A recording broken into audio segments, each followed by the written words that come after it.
చూడండి మత్తయి సువార్త 6వ అధ్యాయం. మీరు ప్రార్థన చేయునప్పుడు చదువు 5వ వచనం. మరియు 6:5. మరియు మీరు ప్రార్థన చేయనప్పుడు వేషధారుల వలె ఉండవద్దు, మనుషులకు కనబడవలని సమాజ మందిరములోను వీధుల మూలలోను నిలిచి ప్రార్థన చేయటం వారికి ఇష్టము. వారు తమ తమ ఫలము పొంది ఉన్నారు. 6వ వచనం చదువు. నీవు ప్రార్థన చేయనప్పుడు నీ గదిలోనికి వెళ్ళి తలుపు వేసి అది రహస్యమందున నీ తండ్రికి ప్రార్థన చేయము. అదిగో, నీవు ప్రార్థన చేయునప్పుడు నీ గదిలోనికి వెళ్ళి తలుపేసి అనే మాట ఎందుకు అన్నాడు? 1, జనానికి కనపడకూడదు, 2, సైతానికి గడికి కూడా కనపడకూడదు. తలుపు తీసావనుకో జనం మెచ్చుకుంటారు నిన్ను, జనం మెప్పు వచ్చింది, దానివల్ల నువ్వు పొందాల్సింది భూమి మీదే పొందుతావు, అక్కడే ఉండదు. సో తలుపు వేయటం వల్ల నువ్వు గదిలో ఏం చేస్తున్నావు జనాలకు తెలియదు కాబట్టి అది దేవుడికే తెలుసు, అది రహస్యమందు ప్రార్థన అయింది. రెండవది, తలుపు వేయటం వల్ల ఉపయోగం ఏంటంటే నువ్వు గదిలోనికి వెళ్ళాను అనుకుంటావు, కానీ బయట వాడు ఉంటాడు. దరిద్రుడు ఉన్నాడు కదా మనకు, వాడు సిగ్గులేనోడు, తలకాయ బగిలినోడు ఒకడు ఉన్నాడు మనకి. తోక ఊపుతున్నాడే వాడు, తోకనే పెద్ద హడావుడి చేస్తున్నాడు. వాడు బయట ఉండి ప్రార్థన గదికి పోయా, ప్రార్థన చేద్దాం, ఏ మొహం పెట్టుకొని చేస్తా, సిగ్గులేదు నీకు, పెద్ద మనిషిలాగా పోయావు, బుద్ధి లేదంటారా నీకు, నువ్వు చేసిన పనులు ఏంది, నువ్వు మాట్లాడిన మాటలు పెద్ద భక్తుల్లాగా పెద్ద క్రమశిక్షణ కలిగినోడిలాగా పోయావు, గదికి పోయా ప్రార్థన చేద్దామని. రా ఏడిసావు కానీ నీకు మళ్ళీ దేవుడి సన్నిధి వచ్చి పెద్ద నీ ప్రార్థన విని నువ్వు నీ బతుకు నీ పనికి మళ్ళీ పనులు రారా బయటికి, రారా నాయన్న, అమ్మ రారా, రా తల్లిరా, ఎక్కువ వల్ల కాలుదే రా, నువ్వు చెల్లలే, నీకు ముఖం చెల్లలే, లేదు రా, అయిపోయింది, నువ్వు తేడా పడ్డా, నువ్వు తేడాలే రా అంటుంటాడు. అప్పుడు గదిలోకి పోయిన వాళ్ళు కూడా ఒక క్షణం ఉండి నాకు మనసు రావట్లా అని బయటికి పరిగెత్తుతారు.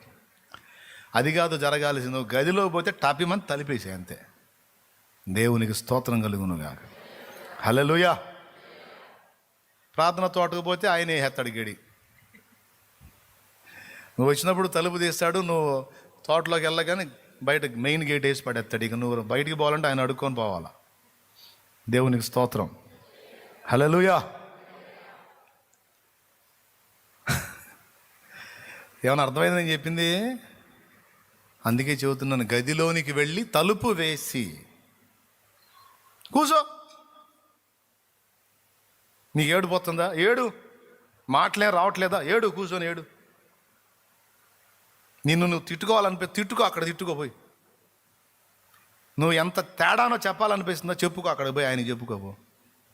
నీకు ప్రార్థన చేయబుద్ధి కావట్లేదు, ఆ మొక్క కూడా చెప్పు, పాడ కూర్చొని మామూలు కూర్చొని సతికిల పడి కూర్చొని చెప్పు, నా ప్రార్థన చేయబుద్ధి కావట్లా, ఆ మాట చెప్పిరా. కానీ ప్రార్థనలో ఎంత సమయం గడప కోరుతావో అంత సమయం కూర్చొని రా, అంతే.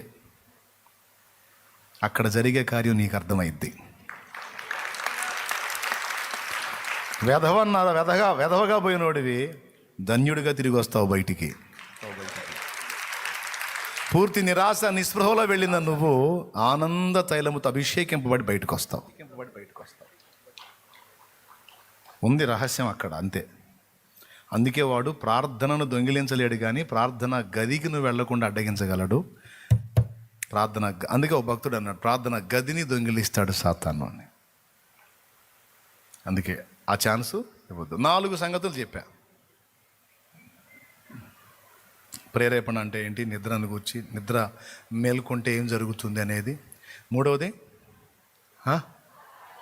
ఆరాధనలోని ప్రాముఖ్యత. 4వది ప్రార్థనా గది విలువ.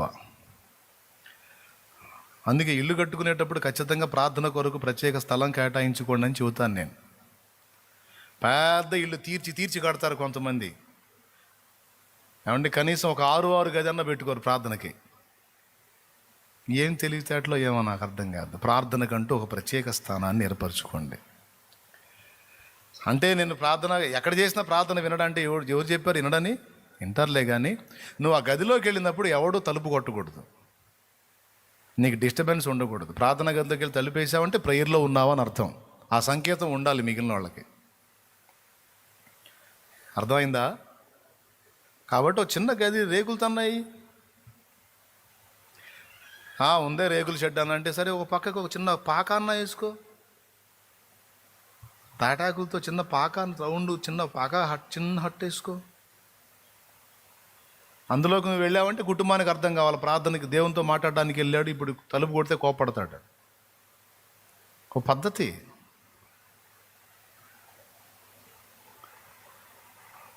ఒక పద్ధతి ఉండాలి కదా. మేమేం వేసుకుంటామని అన్ని మా అద్దిళ్ళు అంటావా? అట్లయితే ఈసారి ఒక గది ఎక్కువ ఉన్న అద్దిళ్ళు తీసుకో, ఒక గది ఎక్కువ ఉన్నది తీసుకో. 3 గదులు మిగిలిన వాటికి వాడి ఒక గది నీ బైబిలు, వాగ్దానాలు, దేవుని విషయాలు పెట్టుకోవడానికి పెట్టుకో. ఇంటికి చెప్పు, ఇంటి వాళ్ళకి చెప్పు. ఆ గదిలోకి వెళ్ళినప్పుడు ప్రార్థన, ఆ గదిలో ఎవరు వెళ్ళినా మిగిలిన వాళ్ళు తలుపు కొట్టకూడదు అని ఒక నిబంధన పెట్టుకోండి, ఒక క్రమం ఏర్పాటు చేసుకోండి. ఎంత బాగుంటుంది. కాబట్టి నేను ప్రార్థన చేస్తాను. ఈ మ్యాటర్ మీరు సీరియస్గా తీసుకొని జాగ్రత్త పడండి. కృప మనందరికీ తోడై ఉండునుగాక. వెళ్తారా ప్రార్థన గదికి? ఎగ్గొడతారా? ఏ పరిస్థితుల్లో అయినా నీ మీద నీకు అసహ్యం పుట్టిన పొజిషన్లో నువ్వు సరే వెళ్ళు. తిడితే ఆయన చేత తిట్లు తిను, తంతే ఆయన చేత తన్నులు తిను. ఆయన్ని కలుసుకోకుండా మాత్రం ఉండవాకు. ఆయన పాదాలు పట్టుకోకుండా ఉండవాకు. పెద్దోళ్ళు చెప్పిన మాట తప్పకుండా బాగుపడతాం. అంతే. నా యొద్దకు వచ్చువాన్ని నేను ఎంత మాత్రము, ఆ మాట గుర్తుపెట్టుకో. రైట్. యేసయ్యకు బాగా ఇబ్బంది కలిగించేది ఏందో తెలుసా? యేసయ్యకు నచ్చంది ఏందో తెలుసా? అసహ్యం పుట్టించేది ఏందో తెలుసా? అవిశ్వాసం. ఏంటిది? నా వల్ల ఇది కాదు, నేను ఇది చేయలేను, దేవుడికి నేను నచ్చను, దేవుడు నన్ను ప్రేమించడు, దేవుడు నన్ను క్షమించడు, నా పరిస్థితి ఇంతే, నేను బాగుపడను. ఇట్లాంటి పనికిమాలిన మాటలు మాట్లాడే అవిశ్వాసులు అంటే అసహ్యం. దేవుడికి నచ్చనిది అది. విశ్వాసులు ఆయన కృపను బట్టి నన్ను అంగీకరిస్తాడు. ఆయన నా యోగ్యతను బట్టి కదా, ఆయన కృపను బట్టి నేనంటే ఆయనకి ప్రేమ. ఈరోజు పోరాటంలో ఓడిపోయి ఉండొచ్చు, తప్పకుండా నన్ను గెలిపిస్తాడు. నా దేవునికి అసాధ్యమైంది ఏది లేదో. ఆయన నా తలనెత్తుతాడు, నన్ను నిలబెడతాడు, నన్ను గెలిపిస్తాడు, నన్ను బలపరుస్తాడు. నా వల్ల కానివి అనేకములు నా ద్వారా నా తండ్రి చేస్తాడు. ఏం చెబుతున్నా? అదే చెప్పింది, ఇటు పెట్టాలి మైండ్ అని. నా ద్వారా కానివి ఆయన నా ద్వారానే చేపిస్తాడు. విశ్వాసపు వాక్కు, విశ్వాసపు వాక్కు ఎప్పుడు మన నోట ఉంది. మనకు సమస్తము ఎందుకు? మన దేవుణ్ణి బట్టి. ఎప్పుడు ఆ మాట, నా దేవుడికి అసాధ్యమైంది ఏమి లేదు అనే పదమే ఉండాలి, అదే ఉండాలి. పనికి మాలిన మాటలు మాట్లాడవాకండి.